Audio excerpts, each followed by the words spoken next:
back to Peace Within, the Journey of Forgiveness. I got my boy Durell in the building. What it do? What it do? What it do? All right. Tell everybody where you from, what you do out there in the community. My name is Durell Page, entrepreneur, hip hop artist, graphic designer, photographer, videographer. I'm the guy that connects everybody together. So that's who I am. I like that. You be connecting. That's good, because Jesus connected us to God. Yeah. So do your work, my friend. Yeah. Do your work. So what else do you do? What gave you that passion to connect people all together? Well, I think it was more growing up in Baltimore. You don't really get a chance to have that childhood, right? So as you get older, it's like me personally, I always wanted like friends, but you couldn't find like genuine friends. But as you get older, and like me personally, I got into entrepreneurship and music. I tried to bring people together because I just know I started learning the power of us working together. Yeah. And that was like a quick transition to me being noticed by so many people, because I was like, if I connect with this person and this person, we all know each other, and it's a genuine thing. So, that's what's up. Yeah. I like that. You said something very profound, and I like that. You said you always wanted to have friends. Can you give us an insight on that? Yeah, I think it's really just a Baltimore thing. Like, it's different when you grow up here, because it's like you watch TV and you see all these shows, and I don't like watching certain shows. Like, it's weird. It's like a weird trigger, because I never grew up with like that friendship you see on TV, like Best Man, how they all friends. Yeah. I be jealous of movies like that in real life, because I always wanted friends like that. So I said, when I get older, I want to just be in position to be able to have some kind of power to say, hey, let's connect. And that's why I moved the way I move now. Okay. Yeah. And so while you're connecting, are you building friendships that you always wanted? Yeah, but the difference now is I'm not even gonna say I'm not looking for friends. Okay. When you really realize where you're going, right? You build friends in your circle that you create. So the circle I'm creating is through entrepreneurs. Okay. And I can't be friends with people that aren't moving in this, because we don't connect. And that's why a lot of friendships don't work, because you're trying to be friends with people that aren't supposed to be in your circle. So if I'm friends with entrepreneurs, we're not gonna argue about nothing but what we're supposed to argue about. And it's gonna be a genuine argument. Yeah.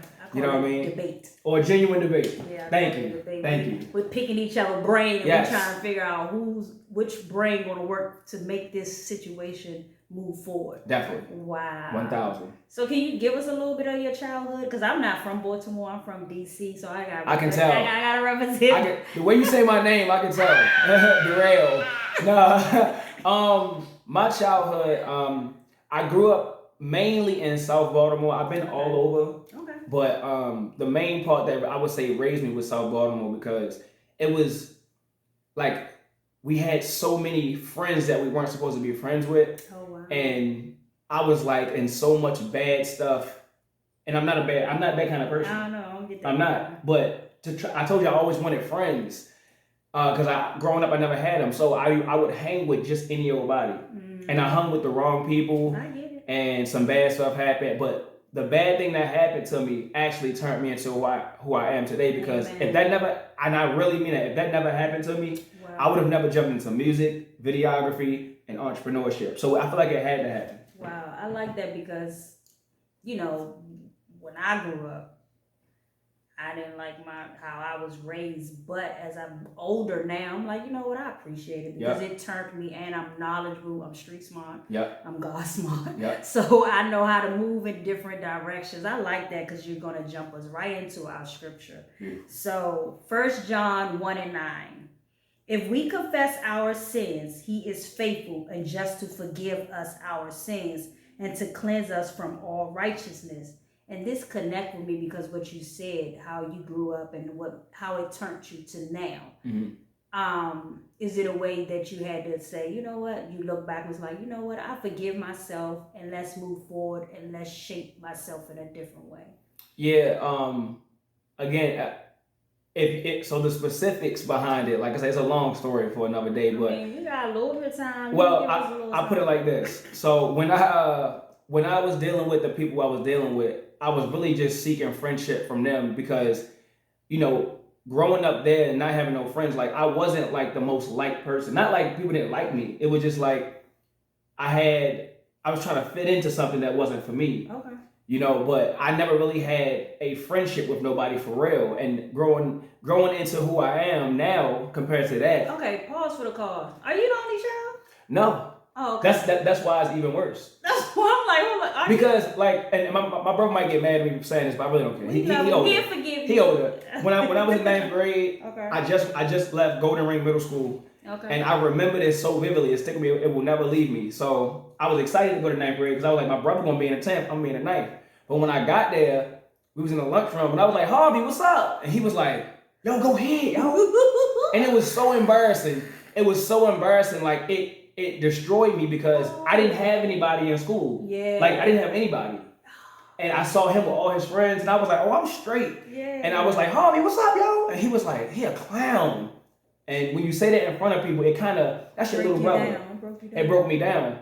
But it took until like everything that happened to me, mm-hmm.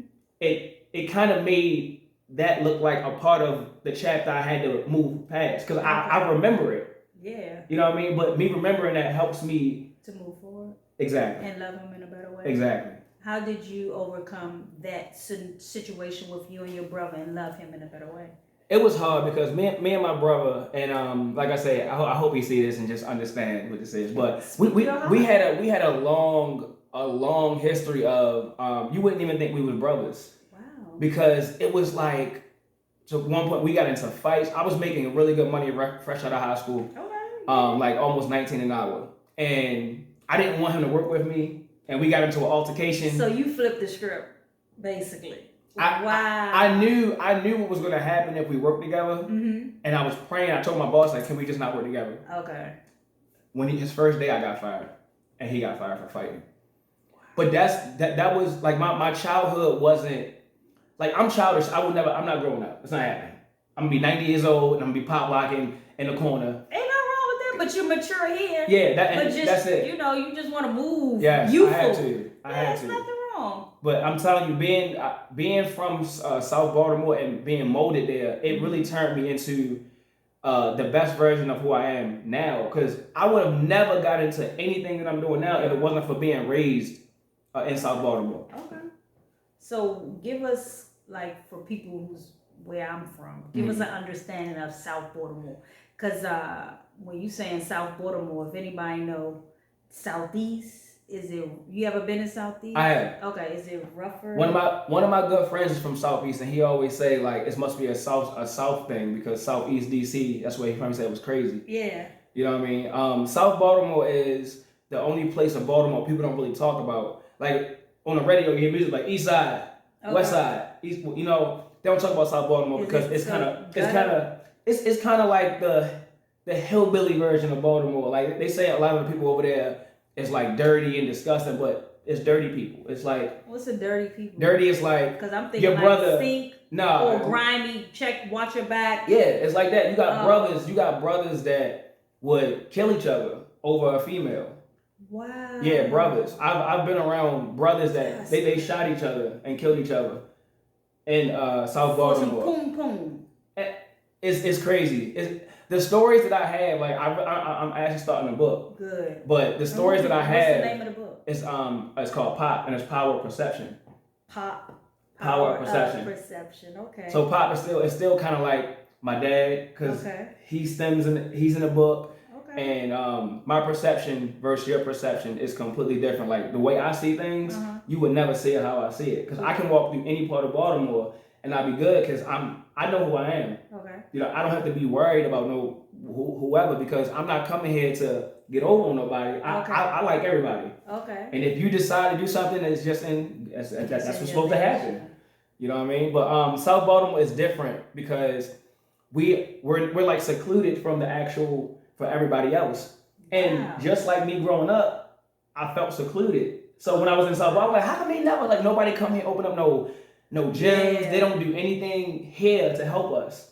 But everybody around South Baltimore was kind of, shiesty. Wow. Everybody. And that's their, I guess their seed. That's all they know. is there a way you can teach them to change their mind? Because that's why I talk about forgiveness, because you express those two brothers. I don't know how much power that lady had on both of them guys, but for them to, like you said, perception, to see that how this young lady can mess with two people that's in the same blood. Obviously she is not the right person. You get what I'm saying? So who teaches them to have to feel like I have to conquer this so I can get this prize, which is really not a good prize. That's right. The best way I can say it. I think, and that's why I like to be in the position I am, because there's no parent that can teach the youth now, right? When you're already at that stage, a parent is not going to be able to go to a 16, 17-year-old and say, you should do this, you should do this. It takes a person like me, because I'm from there, but I also don't look that age. Yeah. So I moved the way I moved because kids be like, Rel did it.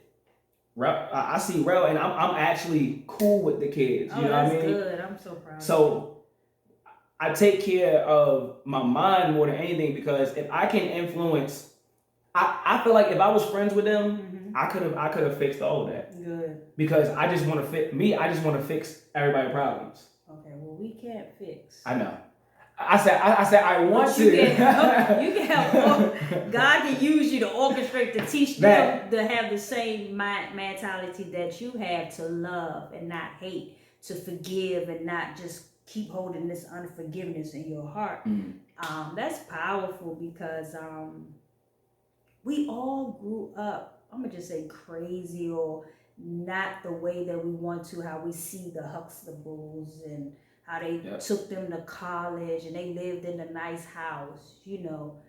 And like you said, you don't watch a lot of certain TVs, and some other people watch certain type of shows, and that's probably what they saw and thought that's what they supposed to do, when this beautiful woman that they both like, and they had to just, did both of them die? Yeah. Wow, what happened to the girl though?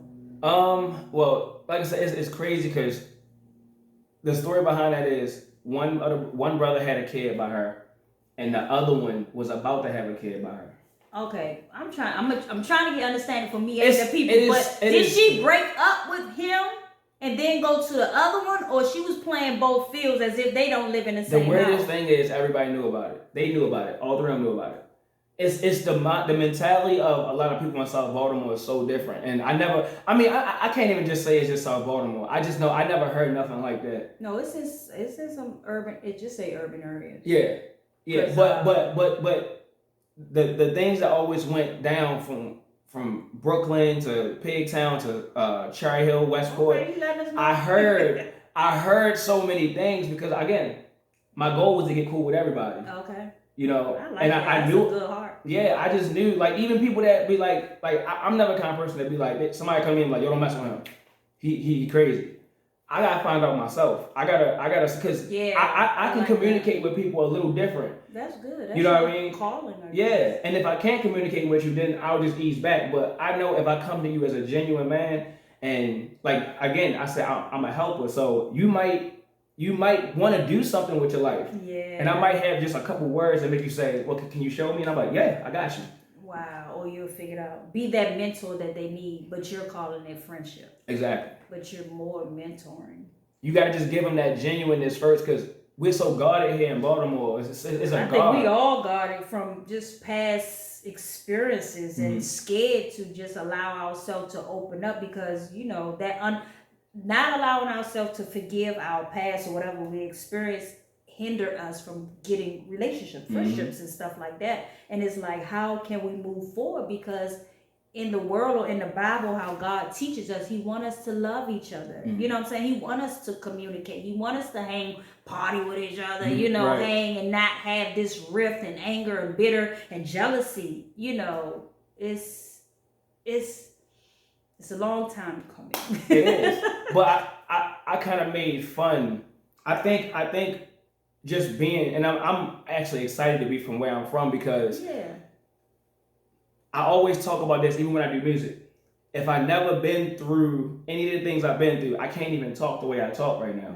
And And I never was as confident. I never was as confident as I am now until I started thinking about everything I went through. And I was like, well, if I went through that, compared to another entrepreneur that just got money and they just rose to stardom, you got money and you got power, but I have a actual story that everybody can vouch for, and I can connect to more people than you can. So I'll be able to connect to the same people you connecting to that got money, but also when I can get the urban people, and that's who I want. Yeah. I want to be able to reach back to the people that look like me. Yeah. And it's not just color, because black, white, we all from South Baltimore. Hispanic. I know I can go down there and be like, all right, y'all look, y'all remember me, right? You remember I slept in a vacant building to save up. Wow. Actually, dude, I wish you knew me. I did. Well, why you didn't open up to me? I did. You opened up to me? No, I knew you when I did this. I wish you to open up to me like, yo, I need a place to stay. So again, I did it. It's okay, different. let's pause for the call. I want you to pause this video because that's what we talking about. Like, you connect and friendship. Like, I would have never known, because if you did, I'm a type of person that I got an extra bedroom. You could have just stayed and I wouldn't have tripped off of pay. I would have been like, slide a little food in there or something like that. I'm the same way. But also you gotta reach out to other people. Don't ever But that's your testimony too, though. Remember how I said I was raised, right? So I was kicked out at 16. So I never asked anybody for nothing. I just always went and got it.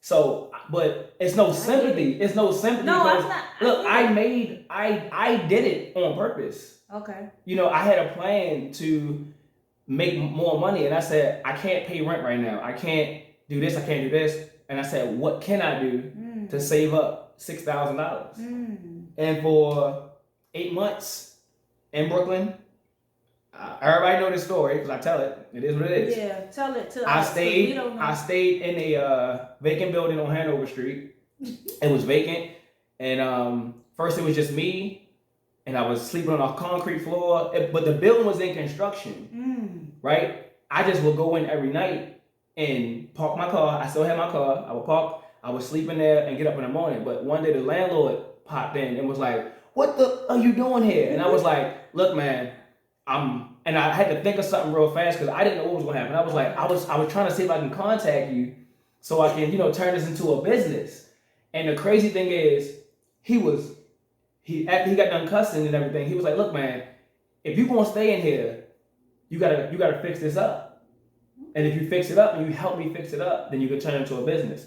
And if anybody remember the Gold Run Music and Media Studio, if you literally Google that, it was on Hanover Street, 3704 South Hanover Street. That turned from a vacant to my first business. So but again, maybe that was your walk. I couldn't walk that walk, God, thank you. Yeah. But I get the hustle and grind because I was left. Well, thank God they left me with a roof over my head. But I was left alone, and soon, I almost graduated. But I talked to my teacher. I was like, "Oh, and then after that, it was survival. I became a dancer, like nobody at the job. I remember. Yeah, I became I survived. I did what I did. That's when I'm like, man, you should have let me know. But yeah, I survived. That's how I survived to get my money, keep a roof over my head. But I guess your journey is different because guess what you got? A business. So. But the story by itself. So I'm just like, I'm like, you was, my mind thinking, I guess I'm coming into like a motherly, sisterly, like, you wasn't scared, was it right? It was. I had the stories, like when I wrote a song about it. You remember my brother, my younger brother? You used to work with us too? Yeah. So, he came and he stayed with me. You know what I mean? And I didn't want him there because this was something I wanted to do for me. Yeah. And like I said, I didn't feel no kind of way. You know what I mean? I still went to Gold's Gym and took a shower every day. Okay. I was working there, going to Gold's Gym, going back. And to me, it was like I was building a story. But even in my music, I have more passion than a lot of people in music because I don't have to lie about nothing. Like I can really talk about the stuff I've been through. I know that's right. And you're going to feel me because you hear it. Yeah, and understand. Exactly. I understand it. Because there's a lot of people out here that's, but I wish open up like, yo, you mind if I crash? I mean, I had to leave, but I had to crash on somebody's couch because I was staying somewhere and the house caught on fire, and I had to crash. And then they talking about pay to sleep on a couch. I'm paying you rent to sleep on your couch. No, I gotta go. Yeah, Made a way to go somewhere else until I was able to get my own, because I was like, what, 20 something. And I get it, but sometimes in my mind, I'm saying, pray and ask God, who can I ask to allow me to be comfortable and transparent to help them push them up, because I feel like our journey can be easy a little bit if we open up to people. And you, like you said, you like to connect, you like friendship, and you was helping me work out, like, dude. I forgot about that too. Yeah, because I've been living here 17 years. So, and I was at that company maybe 10 years ago. Yeah, like I was just staying here by myself. I was okay. I'm a type of person. If you would have spoke to me, I'd be like, sure. Let's get a mattress or something and put it in there. If you sleeping on the concrete, you can just sleep on a mattress. Just open up. If any, I'm just like, I have to still learn, right? Even today, right? I have built myself to be the strongest person in the room, right? So a lot of times I want to be the one to help everybody.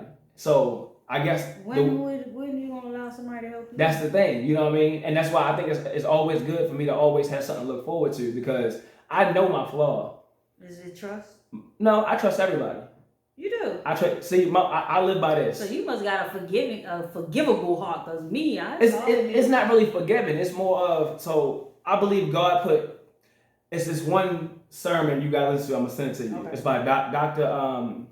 Darius Daniels. Right? Oh, I listen to him. Okay. Man, and he put everything into just like the bubble that I can like literally look at and understand. Okay. What he said was, God sends you to a village.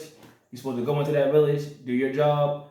It might be, and you go in as a sheep amongst wolves. Okay. And I never really understood the Bible until he can break it down. So you're going into a different village. You're going into a village amongst wolves. Okay. When the wolves claw you and you got all dust on you, you have to leave that village, but you have to dust off all that dust and move on to the next village with the same heart you came into that one with. Yeah. Because once you change who you are, because a person. But that's walking in a lifestyle of forgiveness. Exactly.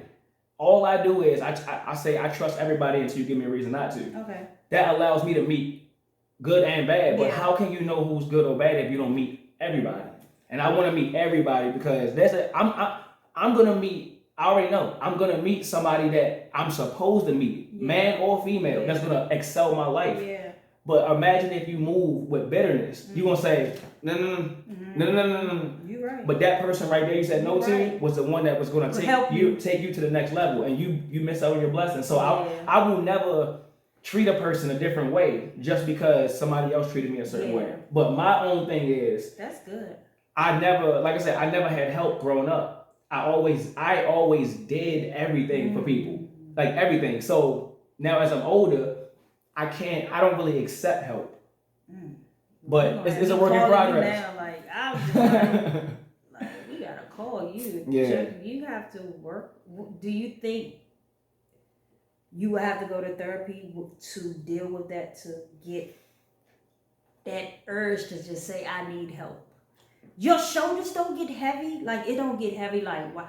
So, do you communicate with people like, yo, I got this on my mind and I need to talk about it? Because, you're out helping, but who's helping? You got to make sure like you said, your mind. You got to make sure you're good, you're healthy. Because we get burdened down, we get bombarded with everybody's stuff. Like, how do you release all that energy that you're taking from all them and, take it out so It's wild. Again, it's very wild of how I do it. Okay. But I feel like if I'm not helping nobody, like, you don't feel complete? Yeah, like I can't explain why I like helping people so much. Like that's I said, good. We need people like that. So don't you good? No, but a lot of people say that, like, and I don't care what nobody say. I know in my heart what I'm doing. Like every homeless person, I want to help them. Even if I can't speak to them because you basically was homeless. Yeah. But that's what I said. How many people? Because again. But it's different levels to homelessness. Oh yeah. I'm about to say I was homeless because I was sleeping on somebody's couch, but it's ones that are mentally. That was, to me, that was a comfortable homeless. Yeah. Yours was like rough. Yeah. You gotta wake up, make your eye go like this, then go back to sleep. That's a different type of homeless. That thank God that's not my path that I gotta walk. But you strong, like you said. But like you said, by being strong, and I know I'm strong. Accepting help is so different to me because I know I can do it. Like I will tell somebody, yo, all you gotta do is this. All you gotta do is this, and press them to keep on doing something because I've been there. You know what I mean? Yeah. So me taking help is a thing that I know I gotta work on that. But I would never ask nobody for help in certain areas. Okay. I don't really talk to nobody when it comes to my problems. But it has to happen eventually. I'm in school for mental health counseling. Bro? So please call me. I'll tell you this. I talk to a lot of people. I'm about to be a therapist, so please call your sister. We could talk. But can you because I want to know if you feel like going back. Can you tell us how you was feeling when you had to go and sleep in that vacant building? Was it because you say you strong, but was it times that you had to cry? And I don't think it was like I was mad at myself. I was more like in shock that I was actually doing it. Cause I'm telling you. Okay, hold up, time for the pause. How did you get there? Cause you said you was like you didn't have the money. You wanted to save up $6,000. And were you staying somewhere before? Yeah, I was living on. It was me and this girl living together. Cause I was about to say, I thought you had a relationship when you was at that job. Yeah, well, kinda. It was like right before I got there. Okay. You know what I mean? And we kinda, and actually me and her is actually really good. We actually business partners right now. Okay. Yeah, me and that's Sade. Oh yeah. Oh. Okay. Yeah. I remember her name. Partners now. I can't see her face, but I remember the name. Yeah, she's completely different. You would not even recognize her. But I cried like 50, 60 times, but it wasn't like crying because I was upset. Like I can't understand why I'm an emotional person, right? But it's because it'd be like I'm so strong, but I think it's because I hold so much in that I don't cry for like sympathy or cry because I'm sad. I be like crying because like, yo, I'm really doing this. Like I'm really doing this. Joyful crying? Yeah, it's something like that. Like you can see faith without works is dead, and you can see yourself moving in that journey. Yeah. Because you're moving and you see yourself here, but you also see yourself on the other side. Yeah, so when I already see, all right, if I'm visionary. I'm really a visionary. So that actually puts it in perspective, right? Okay. I feel like I was only emotional because I was like, yo, I can't believe that I'm really doing this because I'm gonna be there. And then emotions, I can't explain why it hit me so much. But a lot of people is not comfortable with being emotional. I really don't care because it's good. You know what I mean? I don't care because. And please, because you're a man, so please be emotional because we don't want you to keep all that and you might take it out in a negative way. No. Stay emotional because it's good to sit in those experiences or those emotions and let it cry, laugh. You be like, what is they laughing for? But it's their way to express their emotions. So I'm gonna tell you a quick story, right? I had back pain since 2017, real bad. Because you was sleeping on the concrete? No.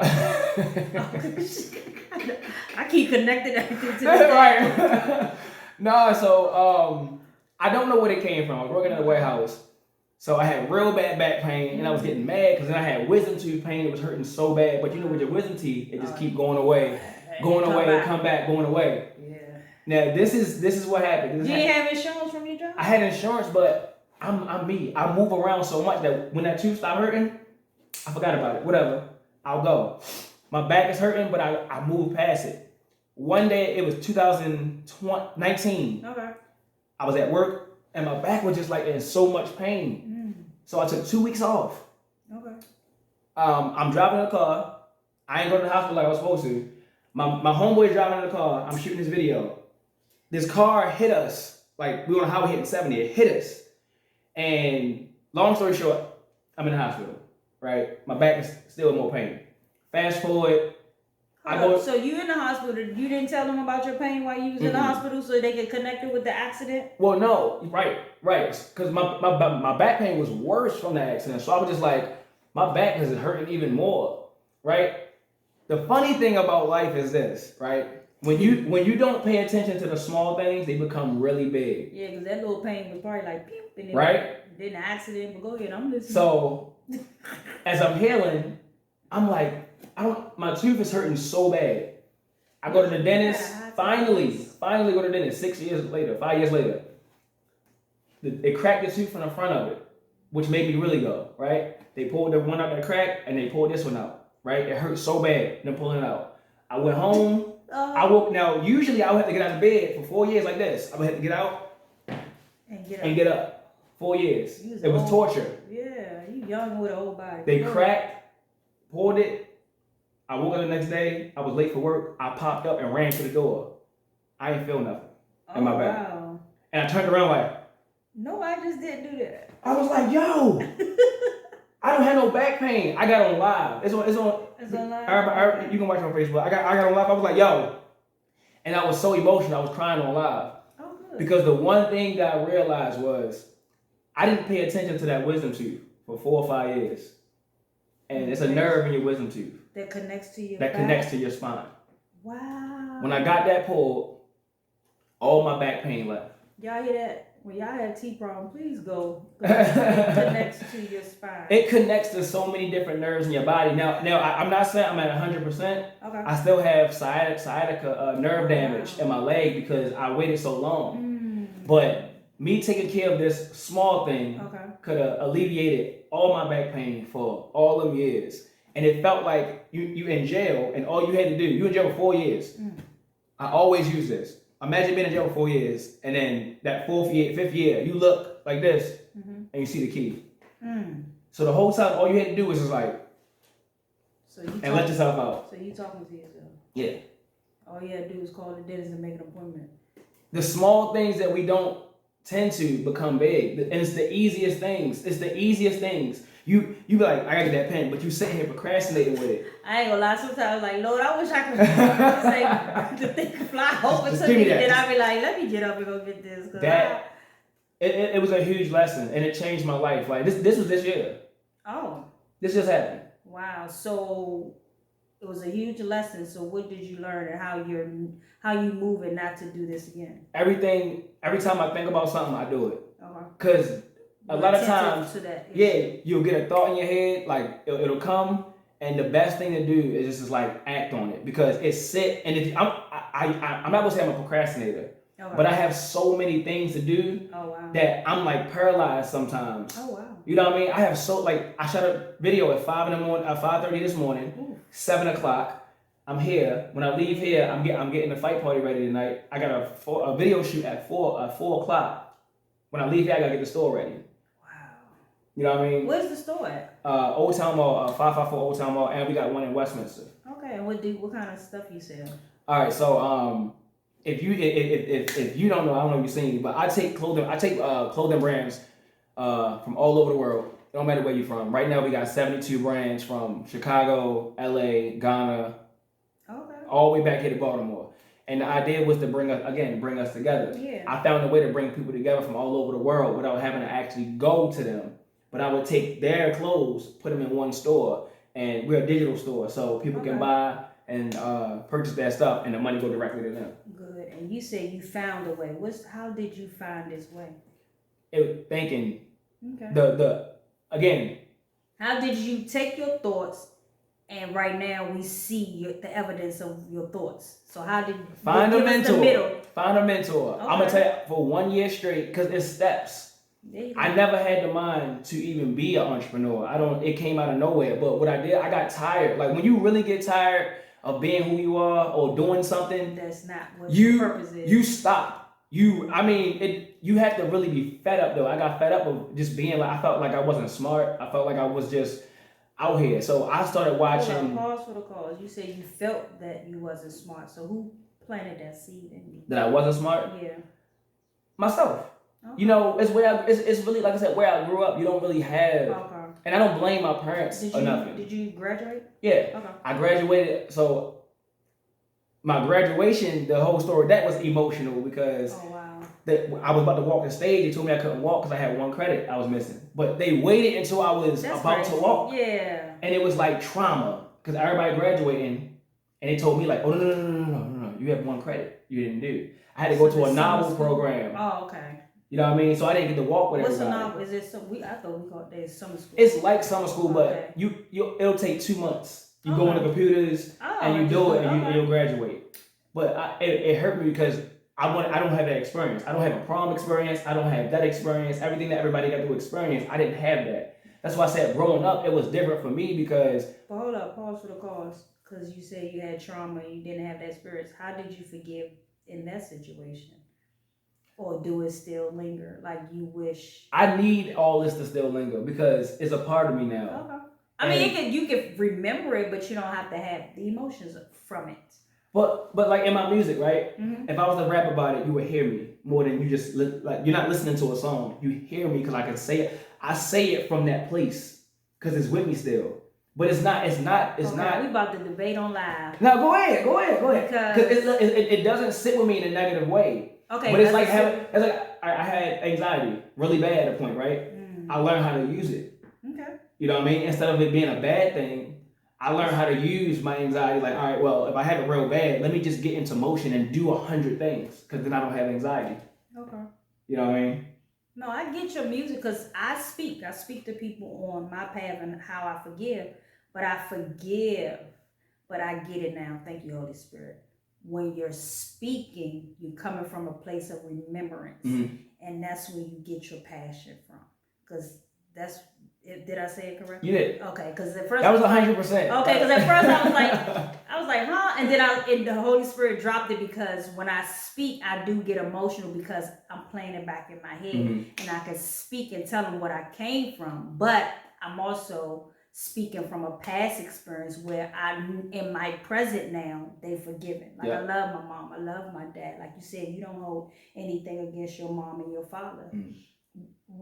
Did they graduate out of high school? Yeah, but was you in a family with mom and dad? Or but like I said, we can go for a whole year. Like my real dad wasn't around like that. Okay. And my stepdad was, but growing up, I never got son, you can do this. Good job. Great job. I get it. Let me teach you how to do this. Yeah. So I taught myself baseball, basketball, football, and I was really good at all of them. Acting, whatever. That's why I said growing up. Do you have children? I have a 2-year-old now. And I never wanted kids. Did you just? Because I love my daughter. I never wanted kids, but it's the best thing that ever happened to me because I'm a problem. Like I'm unbeatable. Like if I say I can do something, I wouldn't want to be in competition with me. What? I wouldn't. Sure. I have my daughter has given me powers, and I kept saying I'm never having kids because I move too much. But if you have sex, you're gonna have kids, right? Kinda. I'm not. How you gonna escape? I'm not gonna. Well, me and my daughter's mother are not together. Aww. But I know it is all because she's a good person. She's a great person. And like I said, I have grown so much. There are a lot of people that I was around that was like, yo, F her, man. I'm like, no. What do you mean? Yeah. No, it don't matter what me and her go through. I will always, if I have $1 million right now, we ain't got to be on good terms. I'm giving her $500,000. I need her good. Because she got your daughter. It doesn't matter. And it's people that will debate me and say, why would you do that? I said, because I'm a man. And you respect the mother of your child because you respect your daughter, so you have to respect the mother of your child. If she's not good mentally, my daughter, how? You right. You speaking some truth. But it's women that tell me I'm wrong. Women will sit and tell me. Guess what? They need help. Just because they women don't mean they healthy. You get what I'm saying? Because you have a forgiving, loving heart, and I'm glad that you're not listening to those women because some men will be like, you know what, you right, why she right? I ain't like that. Yeah, no. Because it's the common denominator is your daughter, and you got to make sure she doesn't go down the path or she be better than what you are. Mm-hmm. So if you gotta massage and give her $500,000 to make sure she all right, that's what you gotta do. It really would not be nothing. Yeah. Like I told you, I am a very forgiving person. You know, I'm gonna tell you the one thing that does stick with me and kind of like mess with me.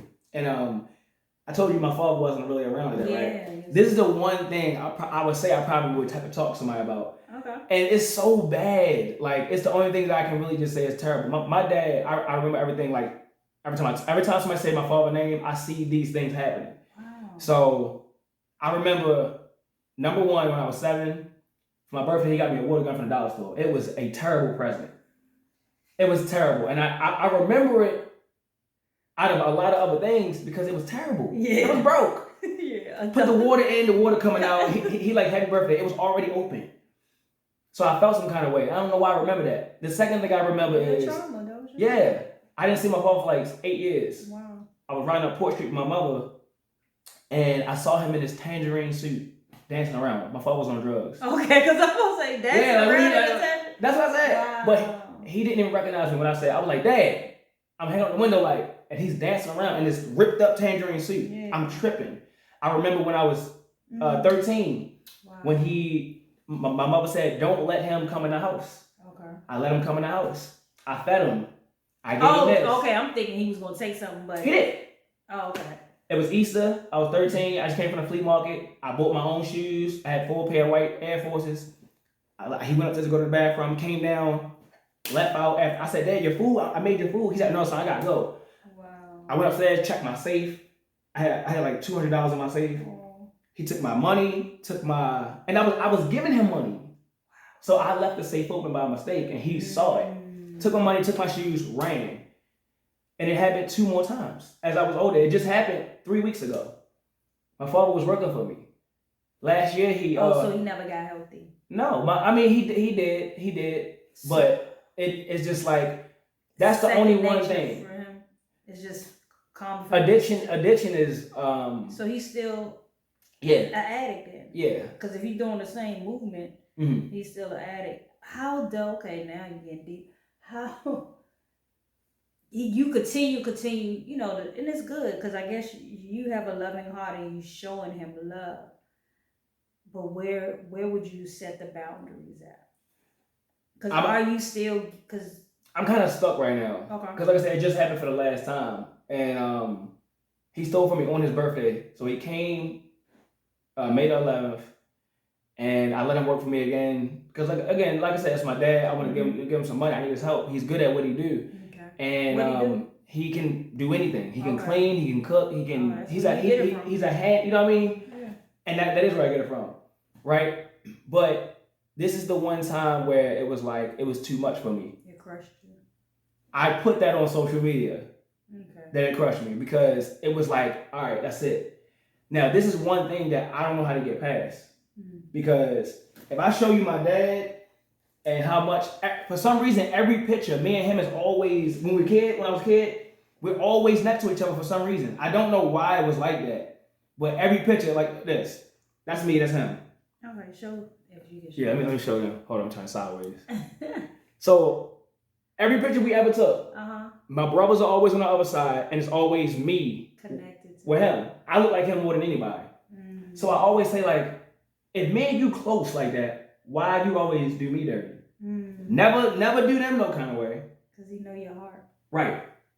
So when you know somebody's heart and you take advantage of it, I say to myself, like, every time you mention my dad's name, I can see all these things like it's vivid. I can see it. It ain't like a good, I don't know, I can't see not one good thing. I get you. And that's scary.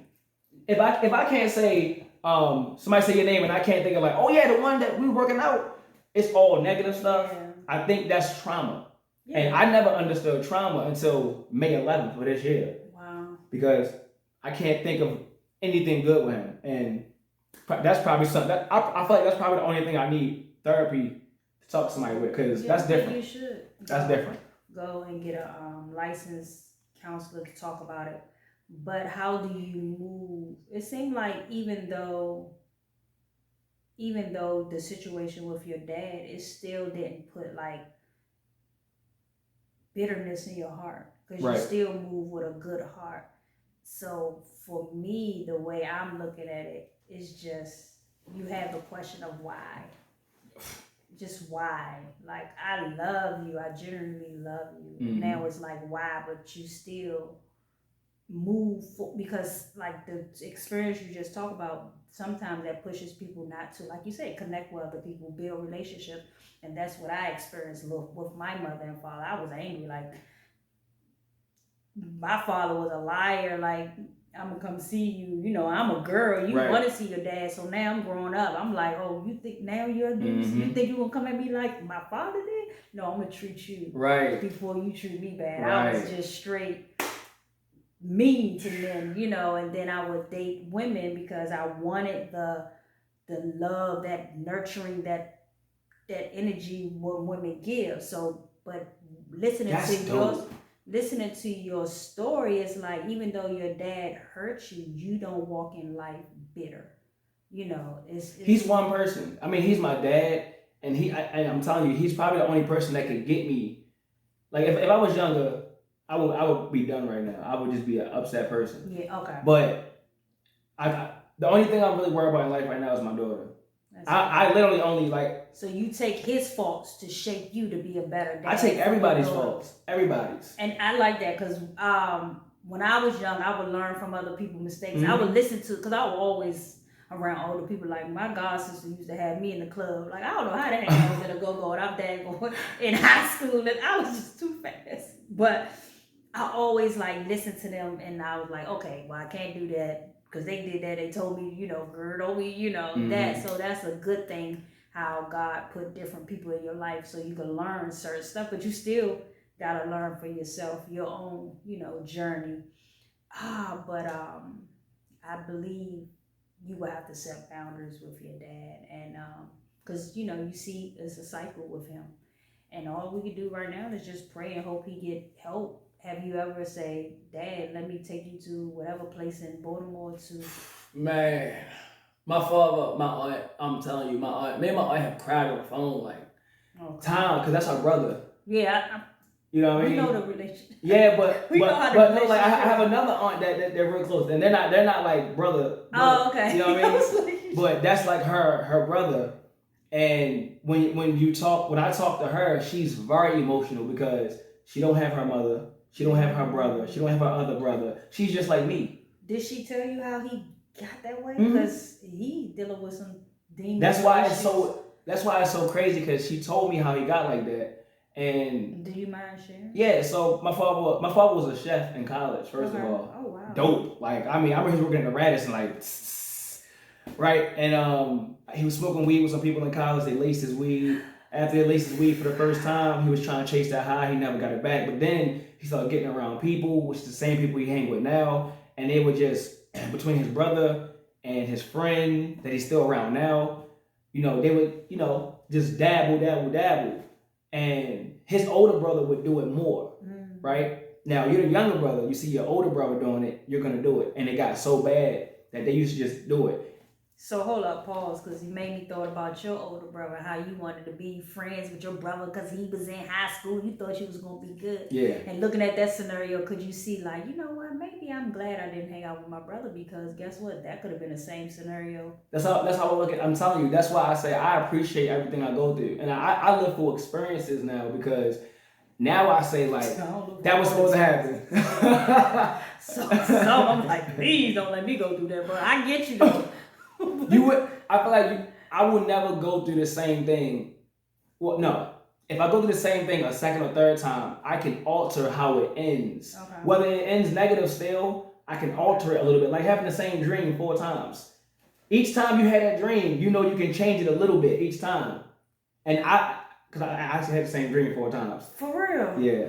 And that's another segment, because I don't want to get to that, because I'm about to just be like, you my homie, but I need to ask you. I'm going to ask you off camera. Yeah. But go ahead. It's talk, real. because I got to ask you some stuff. It's real. Camera, but go ahead. But with my dad and my brother, like, again, my older brother, like, everything that happened to me is so crazy. Wow. You would never, the way I smile every day and joke, you would never know the things I went through. But I'm low-key happy I went through it, because having a story, I feel like I have more power over life than a lot of other people. You're strong. You know what I mean? By me being strong, I don't feel like I need that. I mean, I know it's okay to ask. Yeah, I hope you ask. But a lot of times, I'm always gonna get myself right. Which now that's why people come to me for a lot of things, because I don't feel like that. My first thing would be to go for help. It's like, how can I handle it first? Okay. And if I get to the point where I just can't handle it, then I'll ask. Okay, I respect that. Yeah.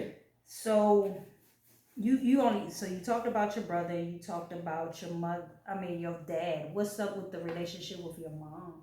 We good. You know what I mean? I think me and my mother is good now because she's actually jumping into the entrepreneur world. And again, how old is your mom? Is she 51? Oh, you had a young 52? mom. So she had that young. Okay. Yeah, she like 52 or 53, something like that. But the fact that I never really had her telling me I can do it growing up, and now she's in entrepreneurship because of her son, it's kind of like, it kind of makes up for a lot of stuff. Because my mother had a hard life too. Like, her mother passed away when she was 15, and she had to take care of her brother, so she didn't have a childhood. Okay. You know what I mean? So that's why I don't blame her for the way she raised us. Okay. You can't. That's good. That's like, called forgiving. You forgave her from the lack of resources she had, the lack of parenting skills she had, and you respect her just with what she gave you at that time when you was young. People blame their parents a lot. You gotta remember, your parents were taught a certain way, and their parents were taught a certain way. So how can you blame a parent for teaching you how they were taught? That's like blaming an atheist that has been taught atheism. You saying, how can you believe in that? He like, that's all I know. You can't blame him. All you can do is say, listen, well, let me tell you this. This is how this is. Whether they take it. Yeah, but then they make the choice. That's it, because God give everybody a choice, right? Heck yeah. That's what it is. You know right from wrong. You know good and bad. And I found out that the way I was hanging around those bad people, I almost got killed. Like, we almost got killed in South Baltimore in 2007 or 8. You know what I mean? I don't even remember. I see it as a part of my story, but we was hanging with the wrong people, and I knew I wasn't supposed to hang with them. Okay. 50, 60 bloods came out of nowhere. Me, my little brother, the one that was working there, me and him, we all got jumped. Gun to our head. They pulled a knife out, stomped us. It was what was crazy. the point of them messing with y'all? It was just who you hanging with. We came out of church. We was coming out of church. Wow. In South Baltimore, on Herkimer Street, right by Carroll Park. There's a church over there. We was coming out. It was a Thursday. Like a church. Yeah. Okay. But on Thursdays, we would do like community day. So I would hang with all the knuckleheads. We all would go. Oh. You know what I mean? We wasn't like knuckleheads, but we were just like into stuff. Yeah, in the church community, which our outreach and stuff. Yeah. Okay. Yeah. Wow. And the guy, Pastor Jeff, was like, all right, guys, church over. I'll see you later. As we came outside, my friend Justin come running by. Now, he the only one that didn't come. So when he ran by, we laughing like, yo, what you doing? Ha ha ha. Man, we turn around. A van pulled up in this alley, because the church is in the alley. The van pulled up in the alley. Y'all have a lot of car pulled up in the alley. It was a 3-way alley, and there's a stretch. You can just run up the street. All the alleys were blocked off, so we all started running. All these people came out of the cars. I mean, it was like ants. It was so many people. Gosh. But we all ran because we like, whoa. Yeah. Why y'all didn't go run back in the church? It was too late. Oh, okay. We was already coming out. Oh. But so y'all was already on the street walking somewhere. Yeah, we was walking up. Like, that's the only opening. Okay. Left, right was the alley. Okay. And then back is where the church kind of was. Okay. And then people came, hopped the gates. They parked the car, blocked it off, and you only can run up. Now, I was surprised they didn't park up top to squeeze us in. Oh, but anyway, my little brother fell. Everybody else running, right? It was so many people, you had to run. My little brother ran, and he slipped and fell, the only one. I turned around, you see 60 people on them, grabbing, like one got my brother like this, and I'm screaming to everybody else, like, yo, just come back. Nobody came back. I ran back, long story short. It was just you and your brother about to get your butt whipped. We did. Real bad. I thought the reason why it was so dope, though, and this is what I take from it. The same people that was beating us up was the same people that we was cool with in South Baltimore. The same people we was, quote unquote, friends with. I'm looking up, watching people that I played basketball with, football with in the area. Wow. Hey, what's up, yo? Yeah. Them same they didn't people. recognize y'all? Yeah, they recognize us. But it's just the people you hang with and associate with. And so long story short, what happened was, like I said, we almost got killed. They took my camera, they beat us up, stomped us in the face, all that stuff. We was messed up. When they left, we good. We hurt. Me and my brother my one friend came back. He got his head put through a window. My stepbrother got his head put through a glass window. Gosh. But we all got up laughing because we was not dead. Amen. We was laughing like Holy Spirit, thank you, because it was the disciples. And it was in the Bible. Something happened to them. They laughed because they said, you know what, we got our butt whipped for God. Mm-hmm. Even though, I don't know that scenario, but that's what hit me right now. But because y'all rejoice that y'all wasn't dead, God, I ain't never want to get a butt whipping, but that's what hit me. It was, I cannot remember. I know it's in the New Testament because they talked about the disciples with Jesus, but it was, they did something and they beat him up and they threw him out, but they rejoiced because they got their butt whooping. I like how you found goodness in your experience of, you didn't die, so let's rejoice. You thank God. It could have been worse. You know what I'm saying? But it's so crazy that your story is like, it's rough. It's rough. But you find goodness. But you find like the cherries and the flowers in the dirt of your experience. That's the best way I can give it a. Stay tuned for the short film because we actually about to get ready to do a short film on that thing. It's gonna be like a 30-minute film of how it happened. Each breakdown, it's an emotional thing because to not, like, I love my life so much. I want to be 190, right? And I say that because I love life. I want to be frozen so I can live longer. You know what I mean? Stuff like that. You said 190. For I'm real. looking like 190. Yeah. Okay. I want to see everything. So I want to look down from heaven like, go ahead, Durell, 190. I'm going. Like, I'm going. Keep being good heart and communicate. Yeah. So by telling us your story and how just a good of a forgiving heart that you have, can you freestyle What? something to us to motivate us from your story? Can you freestyle something to it? Give you like something to leave you with? Yeah, like I don't drop some beats. I don't know what it's called. Oh, you want me to rap something? Yeah, freestyle. Okay, look, I'm 40 some years. What y'all call it? I thought you drop some bars. Can you drop some bars? All right, look. Because I always do this on my page. I like to leave everybody with a real message. And you know I never saw your page. This is so crazy that I'm saying this. But go ahead. So do what you do on your page. So check this out, right? Okay. The one thing that has helped my life completely, and this is why I live in entrepreneurship, right? Out of everything I've ever done, whether it was music, videography, photography, anything I've done, I had to keep it 1,000 on myself and find out what fulfills me. I'm so good at making music. I'm so good at doing videography. Okay. I never was fulfilled. When I started doing business, I found out that I have to deal with people. For some reason, it was something about being an entrepreneur and meeting people that I was like, yo, I'm that guy. And I never felt that in music. I never felt that in videography, but I'm really good at that. Wow. But I said, why don't I feel like this in music or videography? But when I'm an entrepreneur building businesses, I feel like untouchable. Wow. When you don't know what you want to do with yourself and do with your life, you have to just keep doing something. It's stay in motion. Keep doing something over and over again until you fall to the next thing. Because one, I started doing acting. The reason why I rap is because I got kicked off a play. Oh. The stage was the same thing. The reason why I started doing videography is because as an artist, I got tired of people cheating me out of my money with my videos. I know that's right. The only reason why I got into entrepreneurship is because I had to shoot a commercial for an entrepreneur. Oh, wow. So I shot their commercial and I said, you do what? It was dope. They became my mentor. Right? Now they taught me wrong, but I got into entrepreneurship because of that person I was shooting with. So look at the timeline. Yeah. If I never got jumped, if I never did videography, if I never did photography, if I never got into music, I would not be here because all those things led up to me being this. So now when I'm here, I can talk about this, and I can influence another person that wants to be an entrepreneur. Because everybody think because they had a hard life or their story is so bad, it's like I can't be an entrepreneur because I wasn't brought up like that. You could do anything. But I learned patience and consistency.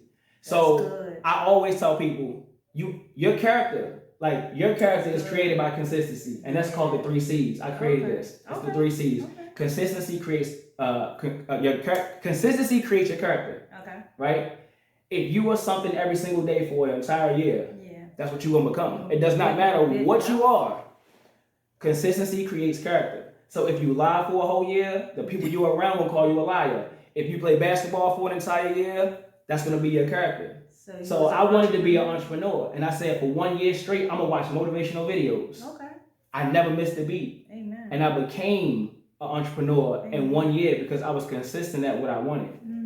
And that's the one thing. And it teaches you patience. So from being consistent, it teaches you patience. And when you have consistency and patience, you are a monster. You speaking the truth. You're a monster. And you gotta, that's why we say faith without work is dead. That's the same thing. You believe in something, that God put a purpose in your life, and you gotta keep moving forward, even though you gotta go this speed bump, this speed bump, this speed bump. But guess what? You got over it, and at the end of the day, you're gonna see what you want flourish. Yeah. So drop that beat. Do I need a beat bop?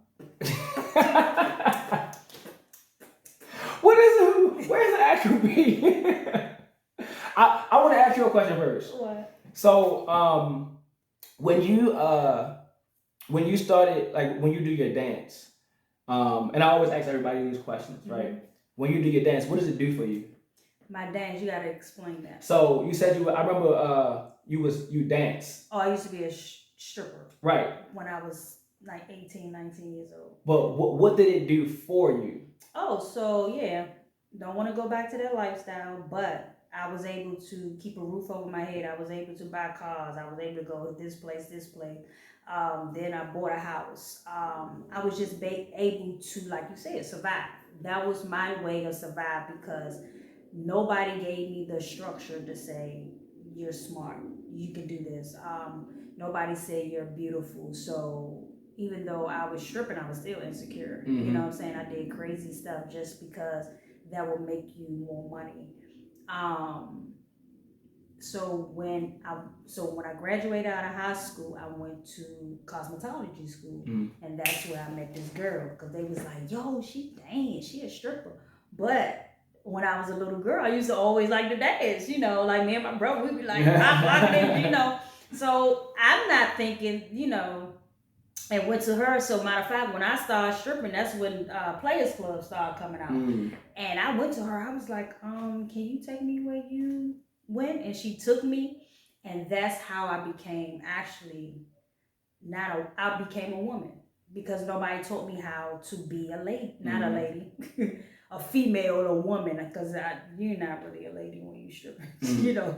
And it was a business. I treated it like a business. I was straight business. You ain't giving me no money. You ain't getting. And that's what I meant. Like that right there. Yeah, you're not getting nothing. You wasn't getting nothing. But I learned things that my mother or other females should have taught me. Like, girl, you got hair. You gotta take care of that. Girl, you got hair. You gotta take care of that. Learn how to walk.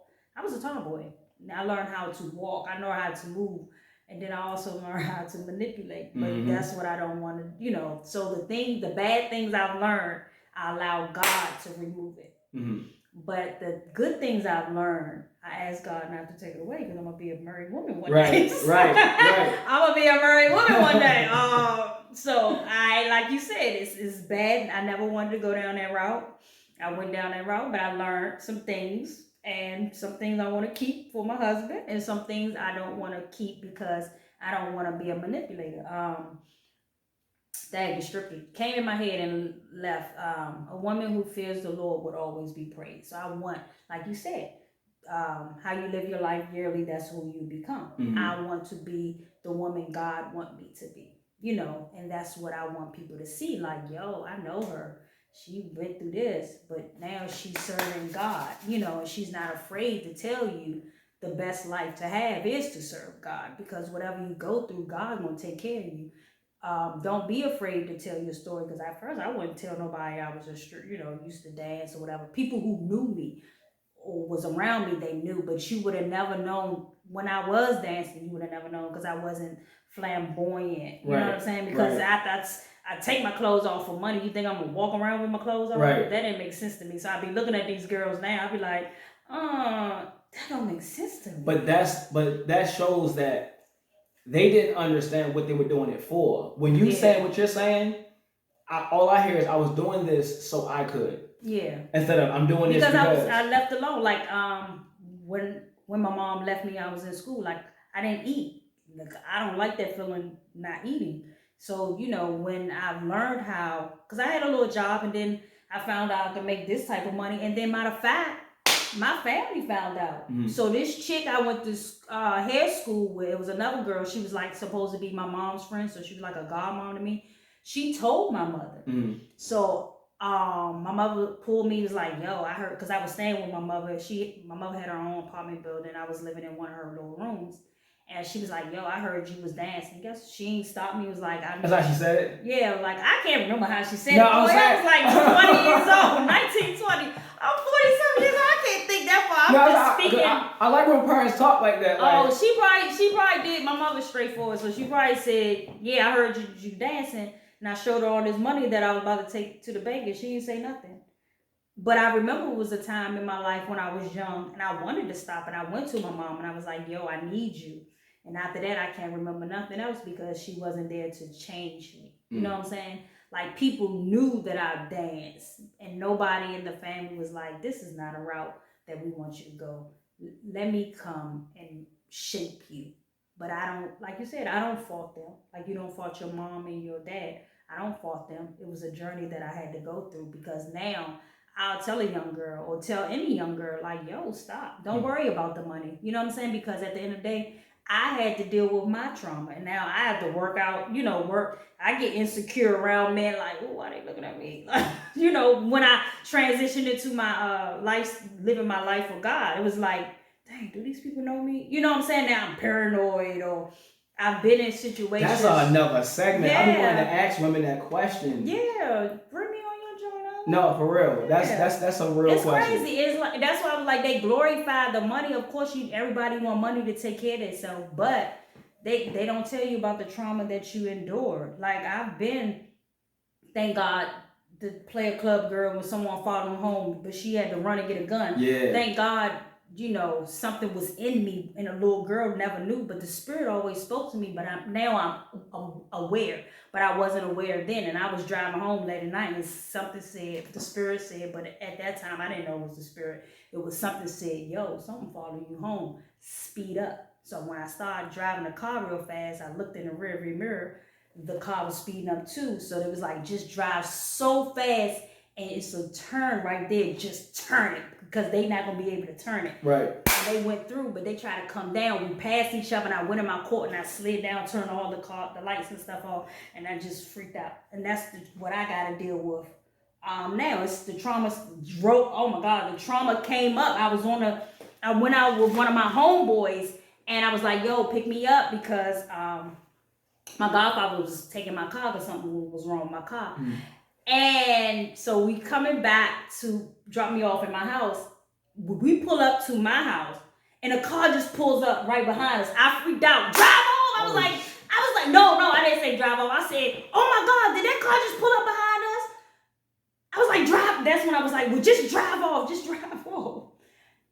Then I already asked God to forgive me. Then I ended up going at him because he was in a slow motion. Yeah. He pulls up, put his hazard lights on. I'm like, what are you doing? Drive off. Then I was like, just go around and you go behind them.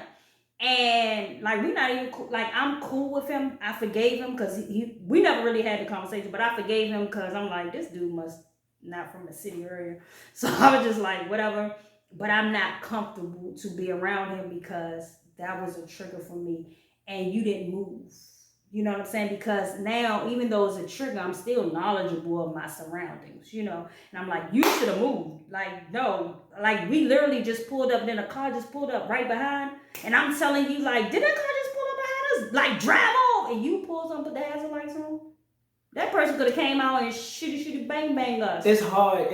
Like, I'm telling you, like, just hearing you say that, I was dealing with somebody with that, and it's hard to deal with somebody with major trauma like that because we can't understand your trauma.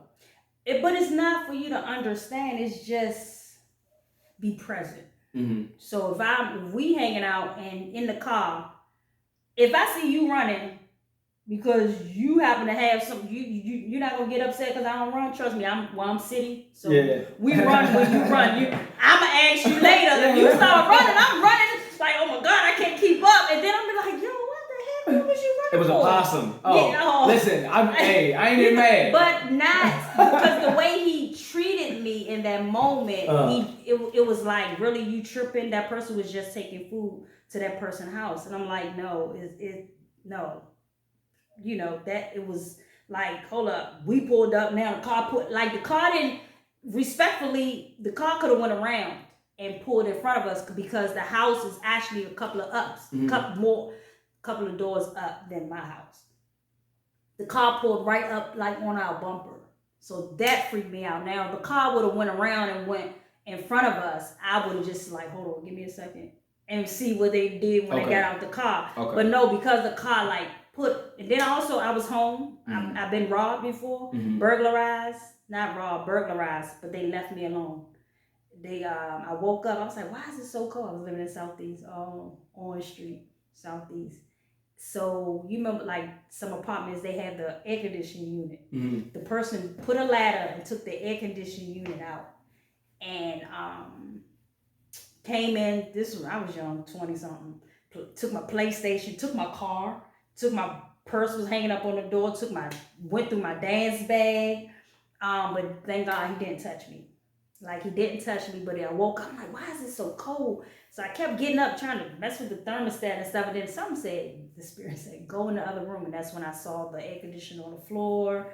Yeah, so, then it's crazy. So when I moved to Maryland from city, I had that trauma because, living in Suitland, almost got robbed. Literally, I was in the house, like I saw them. I was like, I called the police because they was tapping. I was living on the bottom floor, but my bed frame was so big that it covered the window, and they was knocking. So I called the police, like, yo, somebody's knocking on my window, and I'm on the bottom floor.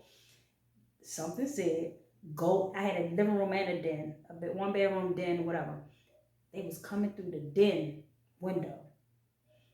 I ran out their house, set the alarm, the ADT button thing, and I didn't put it on silent.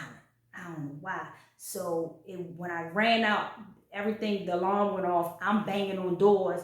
The lady right here, she called the police to me. The lady right here opened the door, and I just bust out crying. I called my best friend. I was like, yo, come get me. And she came.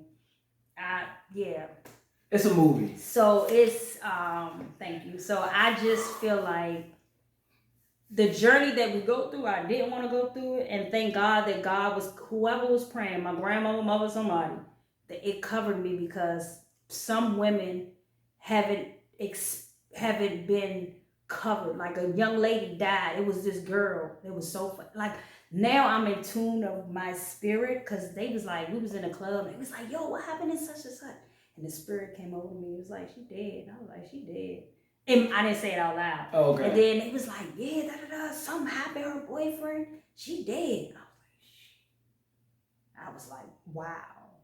And she was a dancer, one of the dancers. Some people able to move, and some people, it's like hustling. You like you said, you was hanging around the wrong people. Sometimes you hang around the wrong people, the girls. Like, I've been in situations where we had parties, the girls are beefing. I'm looking like, oh Lord, what's going on? Took the girl dance bag. We in a penthouse, threw it out the window. For what? Women can be jealous if they know you make more money. Like, women didn't like me. Like, my thing was, I bought me a house and I always had a nice car. I was a navigator. Like, whatever year it was, I would get a navigator that year. If I crashed, I was in a lot of car accidents. So I go get another navigator. I ain't never heard nobody say that. I was in a lot of accidents. I'll just get another one. Yeah, and I would just get, but not bad. That third accident, I was like, okay, now this 3 is a charm. Now this about to take me out. Okay, right. Let me get my life together. And that's when I got my life together. But yeah, and I've learned that the way I was moving is because I had the unforgiveness in my heart because of my mom and my dad and how they treated me. They wasn't there to nurture me. They abandoned me, left me. I'm living on my own in high school. My dad, so when I was like, okay, because they took us to church when we was little kids. But as you know, if you're not setting that in my life, like you said, continuously, consistency, how would I really have a relationship with God?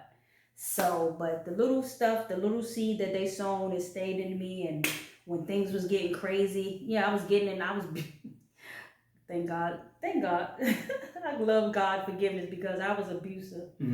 Like, I would hit my girlfriend. I need you to talk to somebody. I got somebody for you to talk to.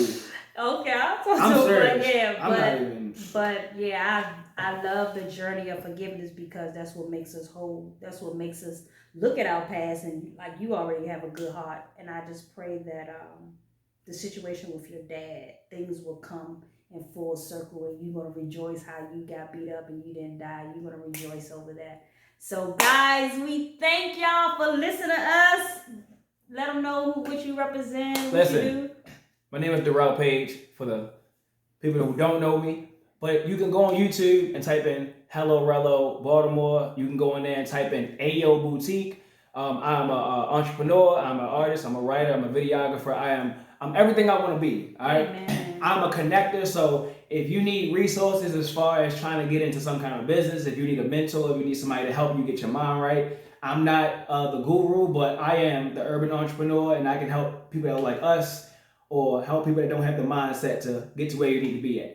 Amen. And we're going to leave you with this scripture, 1 John 1:9. If we confess our sins, he is faithful and just to forgive us our sins and to cleanse us from all unrighteousness. Don't allow your past to hinder you from your future. Give your life to Christ. Ask God to come into your life and cleanse you so you can be the person that you want to be, so you can connect with others, so you can build relationships and friendships and love others how you love yourself, because God will teach you how to love yourself. Thank you, you guys. We welcome you and bless you.